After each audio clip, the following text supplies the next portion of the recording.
Huh? Welcome to the show, the 69 show. Talk to RK. 69.9 radio. I don't know what that is, but anyway, that's what we're doing now. That's what we're doing now, boy. Episode 2, early 20s. Here we go. So 5 years ago, I listened to Steve Harvey, someone I consider a mentor because he's amazing. You should go check out his books and articles. He is amazing. He spoke about the importance of your 20s. You know, people forget how important your 20s can be. I learned from it. I wouldn't say I've gotten everything I wanted. I wouldn't say I've reached all my potentials, but it just put me in the right shape, you know, realizing that if I put in the work in my 20s, I can have a more relaxed and chilled life in my 30s and 40s. You know, it is important to put in the work now. So here's this. I had a conversation with my friends, my boys, fresh out of 20s, fresh out of college. All the girls want them now, you know, smooth, you know what I'm saying? I wanted to see things from their perspective, you know, in 2022. And trust me, I achieved that. I really did achieve what I wanted. You would love this one. On the show today, I've got my homeboy Sylvester, Joe Anaisie, Joe, Kyle Walker, and Stelios. Now meet my guest, the 69 show. Firstly, I would introduce myself by showing them how. He's freezing. He was freezing, man. Not easy to talk on the microphone, is it? Come on, boy. My name is Sylvester Anaisie. I'm from Ghana. I'm currently 21. Yo, you might relax, yeah. I'm currently 21. I'm from Gloucester, basically, Cirencester in Gloucester. Yeah, I just straight up, I'll be honest with them. I said, hello, my name's Joe. I'm actually half Thai. I'm half Thai, half English. My dad's English, my mom's Thai. And I actually moved to England about 4 years ago. And growing up, I say I have a quite hard lifestyle because I grew up with 2 sisters, yeah. And you know when you're the one boy and there's 2 girls in the family, you know what happens with that one boy in it. Like, bro, I used to fucking leave my house for like a whole week and my parents wouldn't even message me, you know what I'm saying? So I think I deserve that £1 million because I knew how to live on the street alone since young. And I knew how to deal with problems. I knew how to deal with problems that come my way. And I always thought that every problem that does come my way, no matter what, it always solves itself out. You know what I'm saying? And that's why I used to stress about it a lot. Yeah, it sounds like he survived in the street. No matter what, it's just gonna play out. Now, let me explain the £1 million thing for a bit. So I asked my friend, I've got the £1 million to give to you. Make me believe you're worth it by introducing yourself. And Joe says, he's been in the street. He knows how to survive in the street. So he deserves, take note, keyword, deserves it. I think I know what that feels like. You know, being in the street, handling stuff on your own. You just feel like you deserve these things. But is that how the world really works? I'll find out. I will find out for you, Joe. I will, trust me. Or maybe you'll find out yourself. Probably when you're 30 or 35. You know, just saying. So I moved to UK from Africa in like 2009. And when I first came here, I was 9 years old. So when I first came here, it's kind of funny, you know. I remember this like image so vividly because when I came to school in primary, we went to Anaisie primary school, and the first day we were in assembly, and on God, I was like trying to hold in my wee, and I needed a wee bad. But you know, I can't speak English. How am I gonna tell this woman that I need a piss? But I couldn't. So I literally went up to her and I kept saying, Junsai kame. So that means Ghanaian, I'm gonna pee myself. I need to go to the toilet. Yeah, for real, bro. This guy was redoing maths for 2 years after his GCSEs. I got it now, thank God. Yeah, eventually. But yeah, no, I remember the language barrier as well when I first came too. Like, I didn't speak English for the first 3 months. I think I was here. Every time someone tried to speak to me, I'd just turn around and run away. Yeah, people would be like, "You want to play football?" Wait, I'm turning my back and I'm zipping off. Bro, I don't want to chat to no one, bro. Like, I'm not gonna lie, my game, like my game since I got in UK hasn't been like great, because like I struggle like a bit in like the speaking, like the speaking thing. I mostly like lose it when I talk, because like English is not my main language. But like I've noticed through the years, like since my first year here, that like my English have improved, and like eventually I'm gonna learn good English and I'm gonna come back stronger. Reformed. Met this guy over here, bruv, Sylvester, and he, you know what, he never treated me different. He never treated me differently, man. He always treated me like how I treated him, and yeah, so. You know, the language barrier is something we should really talk about, because foreigners coming into the UK find it very difficult to interact, communicate. Because you go, "Oh, what did you say? Oh, what did you say?" And it's a lot. Trust me, it puts down your self-esteem. But I need every African and every other race out there to understand that you have to own your culture. You have to love the way you sound, believe in the way you sound, because that's who you are. I get stuff like, "Oh, you sound African. You sound African. I cannot hear." Bro, I'm African. If you really want to understand what I'm saying, you should listen attentively, bro. Just one coming. So the more you interact, the more better you get. Yeah, but isn't that a little bit weird though? Like No, it's like cool. no. Like there was this incident, yeah, with him. I was sitting next to him. We were like drunk or something, and I asked him like I forgot. I actually forgot. Oh my god, I actually forgot what I was gonna say. It's funny you mentioned that. I completely forgot about that. See, it's because I was new. So from Africa, I don't know what buttons do, you know. So to me, it's like, oh, this must open the door or something. Pressed it. Suddenly the whole school is evacuating. And I'm like, what's going on? Why is everyone running out?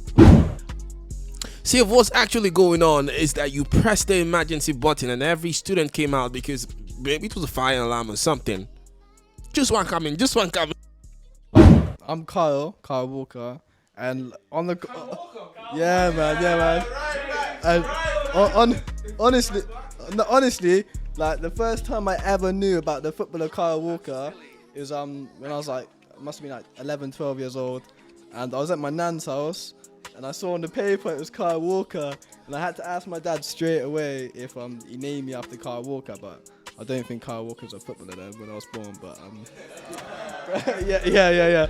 But on the contrary to these, man, like obviously I was born in England, raised in England, so I ain't got really that other experience kind of thing. Like I've been in the same town my whole life kind of thing. Like yeah, well the thing is, like obviously where I've been here for so long, like I've done all that kind of thing. Like I've been to festivals, I've been to all this and that in England, like.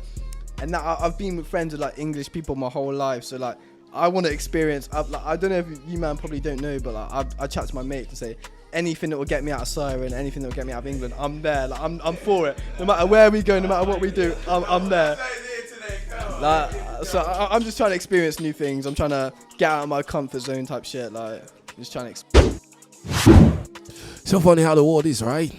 Everyone's trying to move into the UK, and Kyle wants to leave because he feels it's boring. And he has like shit weather and all of that. Tip of the iceberg. Here is more. I want to do like this country is so.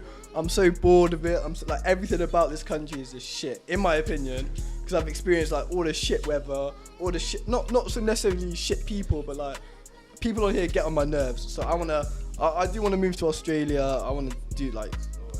I'm gonna say one word. Ayanapa. Is that like it's like near Limassol? Like not my city. My city is Paphos, and like in Limassol there's this like small area. It's like near the sea, They call it Yanap, and it's made like full of clubs, like with fast food restaurants. Like it's basically an area for tourists, and like there's literally it's like a city, but like between clubs. Whenever you go, you will see a club, and like every day is clubbing and shit, and like really good. You have a nice time. It's like really nice summer vibes.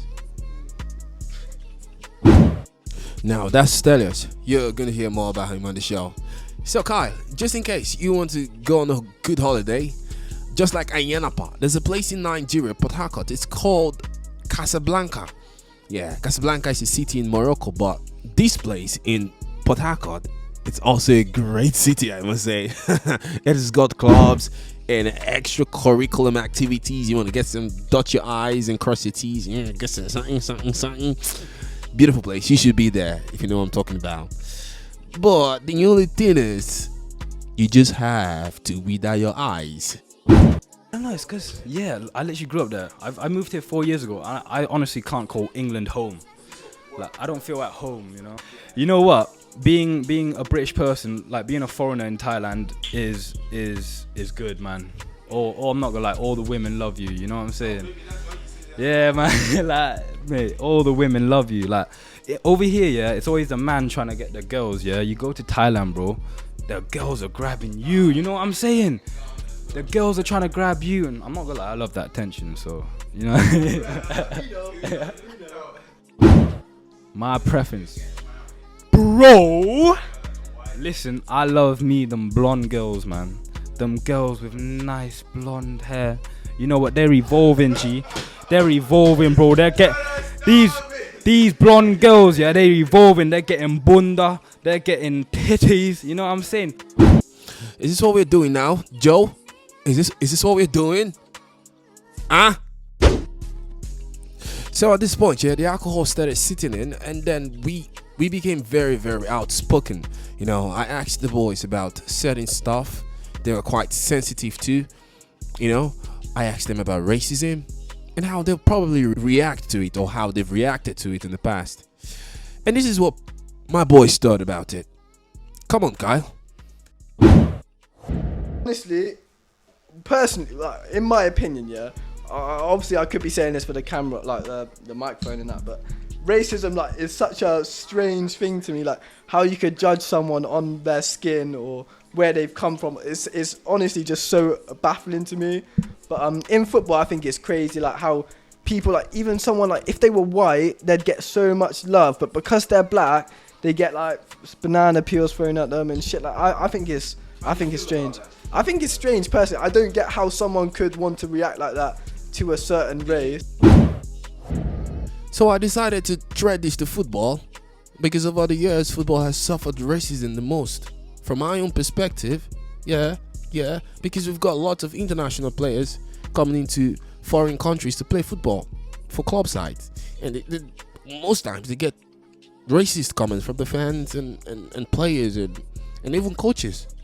Yeah, so I asked Kyle what he thought about this, and he had this to say. It's like the class black players like Dani Alves, who got banana, like, he had a career, his whole career. He was a decent player, and he's the one to get hate and racism thrown at, like Raheem Sterling, obviously. Yeah, exactly. Like, obviously, Balotelli, I'm not saying racism is condoned by any point, but Balotelli's a bit of a big head, kind of. Some people may want to throw back a bit, but people like Dani Alves, Raheem Sterling, they're like clean-hearted guys. Like, they wouldn't be, like, you wouldn't want to be racist towards them. So I think it's just something like where football is such an emotion-based. How do I deal with racism? Yeah, I think it's more of a brush aside kind of thing, innit? Like, and it's in my head, innit? If you're racist to me, bro, like, if you're my friend and you're racist to me, bro, I'm laughing about that. I don't give a shit, innit? But if you're like, if I don't know you and you're making a racist comment, then like I won't say anything. I'll just keep that in my head, you know. Wow, that's so easy to say, Joe. Like, you just keep it in your head. And how do you process this?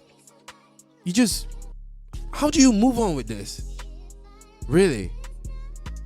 You just said it. You just move on, bro. It goes through your head and you kind of just you're just like, oh shit, all right, then just don't talk to this guy. This guy's out of my life. Like, you don't need to be involved with this guy. Go see someone else that you can talk to, you know? It just, as you said, just move on, bro. You just gotta move from it. Yeah, so much for being in the street. You've learned a lot, bro. Just move on. Yo, Joe Anaisie, do you just move on? Bro, don't even get me started on this shit. In secondary school, I beat some nigga's ass for being racist to me. This nigga told me, bro, this nigga told me I never done anything right in my life because I've always been in the wrong country. I go up to this nigga with like my mates and he punches some nigga, bro. I whack this nigga onto the floor. And then my mate, Andrea, shout out to Andrea, yeah, she just jumps on this nigga and starts bopping this nigga in the head. Andrea started bopping this nigga in the head, bro. And the funny thing is I got away with it too. Yeah, that was the one on the field. Yeah, that's because this nigga was racist to me and punched some little kid, yeah, bro.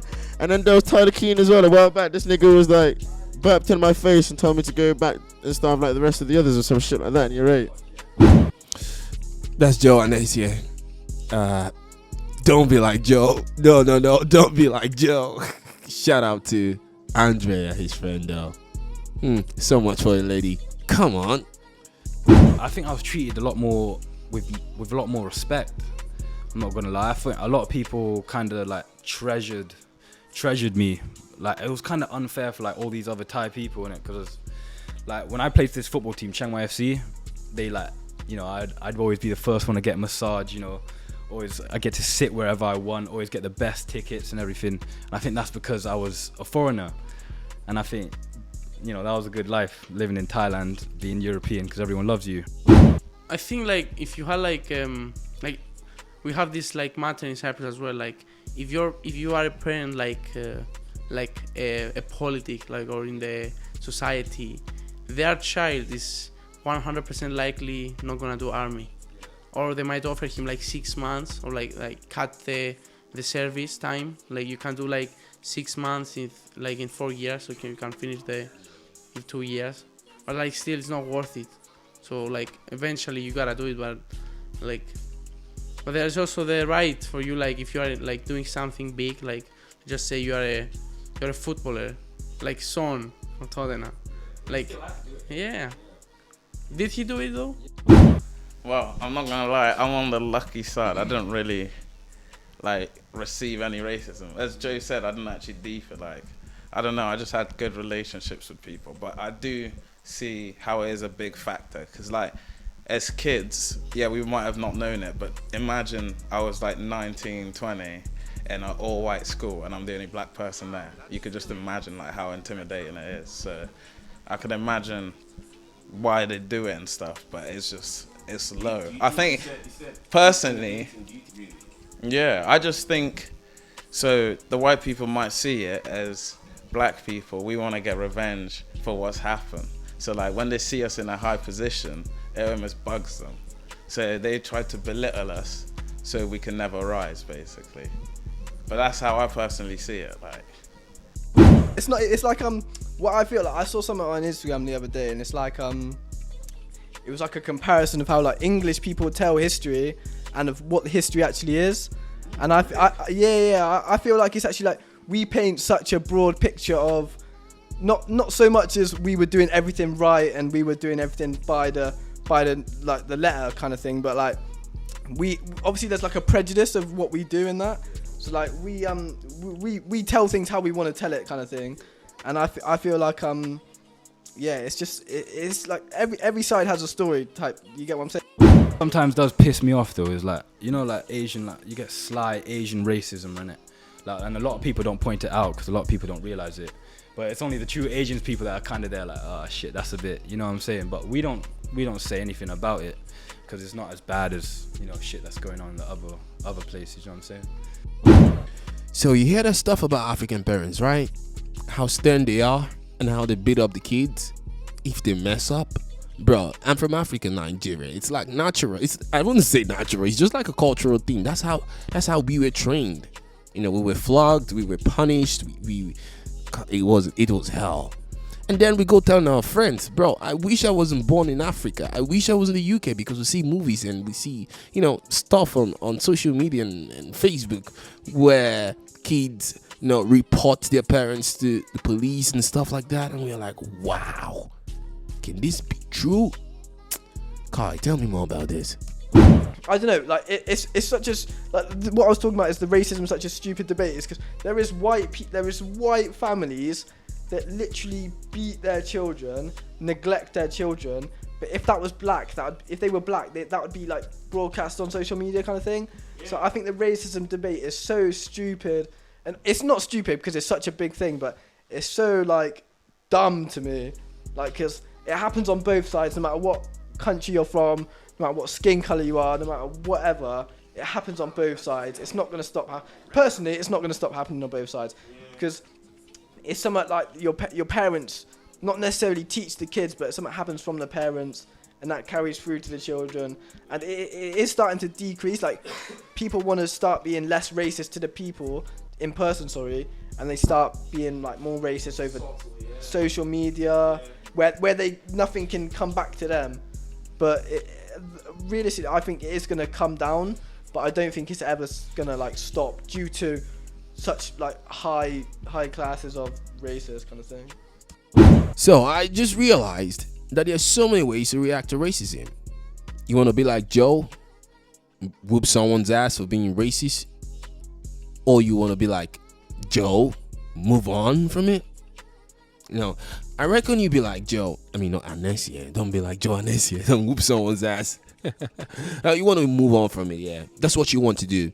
It gives you more time to analyze this.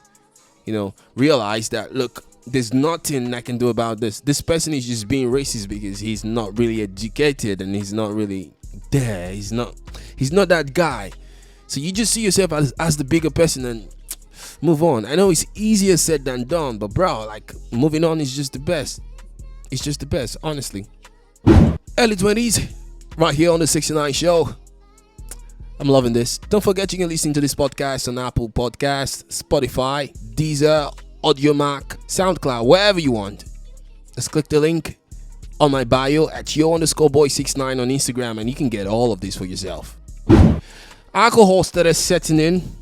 Sylve brought up the bromance thing. And oh my god, bro, you don't want to hear this. But it's because so I'm not gonna lie, shout out Stelios as well. He helped me really grow as a person, like going to the gym and like going up mountains, meditating and new shit like that. It's like a different lifestyle, and it opens your mind to like, you're not the only person. Like just because there's someone bigger or shorter than you gotta respect what they're doing. Everyone's coming from different backgrounds and different lifestyles. So, yeah. More like a reintroduction. Let's go, boy. Shall I say my name first? Oh, yeah. Hello, so my name is Stelios. I'm 22 years old. I come from Cyprus. It's a small island near the Mediterranean Sea. It's like near Europe. So Stelios wants to understand why Sylve said he changed his life. The bromance came in like a shock and he goes, Sylve, why did you say I changed your life? I mean, you changed your life by yourself. I mean, you made these decisions by yourself. Now, this is the thing, Stelios. Sometimes you affect people's life by just being yourself. You don't know how you motivate them. And that's why I always go, be yourself. Be true to yourself. You don't know who you're changing. Sylve, am I right? Honestly, the answer to the question, like, I couldn't have done it alone, Sometimes you like need to just share your thoughts with someone, and it's nice when someone's thoughts that comes back relate to your thoughts as well. That's just communicating. And when you manage to communicate, your mind is like so at peace because there's like less going on in your mind because all your thoughts are basically out in the open because you have someone to confide in and talk to. So I just appreciate that. And I mean, you met him. He's a hell of a person, man. Like, he's literally the nicest guy I know, hands down, bro. And this man loves life. And he taught me, exactly, bro. He taught me you gotta live life, man. You only have one life and you gotta enjoy it. That doesn't mean you're gonna go out smoking and drinking every week. It means you're gonna grow as a person. Like, you gotta get closer to where you wanna be rather than further away. Because you ain't got much time left. I love love. I love the way it's going. I love the way you understand your friendship, and it's really going in a very good phase. But one thing with life is that challenges will come and issues might spring out. But guys, you just have to realize that in life, things don't always go out the way you plan. So get ready for it. Brace yourself. I know you want to trust people, But yeah, also brace yourself just in case. I'm not saying you guys are gonna split or whatever, but life can hit you real hard. So realize that no one is perfect. Stelios might be, Sylve might be, I might not be, Joe might not be, Anaisie will beat your ass up if you try to be. Yeah. The 69 show, let's go. To be honest, I don't got a specific type. I like everything. I like all the. I like all the fish in the ocean. I like. So you know that part where you just want to express yourself, you know, you just want to be vulnerable. Yeah, this is not because of the alcohol or whatever, but my boys just wanted to express themselves. They were so vulnerable, which is not a thing for guys, but I love the fact that early 20s in 2022, you just realize that, you know, you can be vulnerable, you can speak, you can talk about how you feel, you know. The 69 show, deep talk to Ake. Boy. Alright, now this is actually a deep question, man. You know what I'm saying? Like, because football's my whole life, bro. The first thing I knew was football. What was the question again? What made me stop? Bro, firstly it was I just kept getting injured, innit? And then there was this one injury I had this groin injury, and I picked up a spliff, and then it just went from there. And everybody knows how weed's the gateway drug, you know what I'm saying? And just kind of went from a downfall from there, bro. You say weed is a gateway drug then? Yes, bro. Everybody I know who started smoking weed started doing everything else. Look, you're laughing over there because you know exactly what I'm talking about. Yeah. But now I'm definitely. I wanna continue. I stopped smoking. I wanna continue playing football now. I'm back on the grind. Just like everybody else, man. I'm gonna die in my sleep if I'm honest, to be fair, because I want to know when I'm going, you know. I want to be able to say goodbye instead of just disappear silently. I know people think there's peaceful dying in their sleep. I used to stay up till like late o'clock until I couldn't keep my eyes open and fell asleep just because I was so afraid of dying in my sleep. But that shit fucked my sleeping schedule coming up. But yeah. Like, honestly, when my dad stopped taking me to football, and, like, my dad was driving like 3 hours, 4 hours every day to take me to football matches. And not every day, sorry, like every weekend. And like when he kind of stopped saying, "Oh, I don't really want to be taking you to football anymore, just for you to be fucking playing 40 minutes type shit," I was kind of pissed off. Like I was a bit like, "What? You're not going to take me to football? Do you not care about me anymore?" But obviously, because I didn't know about all this stuff in, like you said, where in would you say Ghana, like you have to like 7, 8, you kind of take yourself kind of thing. So it's not something like you really think about as a kid, but when you grow up, it is something you like take into note that like people aren't in your life for you, they're in their life for them kind of thing. So you got to start like got to start worrying about yourself, caring about yourself, but obviously still like. I've been a student in the UK for 3 years. I've been studying law, but until today, I think law is not for me, because when I met Sylve and Joe, I realized what's another part of life, like the fun part, because like studying law was like, okay, it's that stuff only, and it's boring, but like you can't just do fucking law your entire life. And it just like shifted my mind, yeah, and just like There's so much more out there. yeah, but I think that happened because like the control you receive from the people that tell you to do that, like when you, like your parents, for example, and like they somehow cut your wings, and it's not healthy for you, and definitely not. Yeah. Yeah, I know. We'll be posted up from Sunday to Saturday night. Started hanging with the members, then you blew a few pipes, and you're gonna do the dash. If you see the blue lights, a lot of people died, and there's a chance that you might. You got God on your side, but it's hard to do right. Don't pay them haters no mind. You can do what you like. Trying to leave us in the past, grinding for a new life. Hard-headed, I grew up resilient. During the heresy, yeah, this is a Polo G. Die Legend. Final things about Polo G. Polo G is motherfucking good, bro. I be listening to all the American music, bro. American rap, bro. Like Lil Durk, Chief Keef, Polo G. Bro, of course, Hot Boy Anaisie in the mix, bro. Spot him, got him. The other way I cover bean, like it lands up. Got it away from me.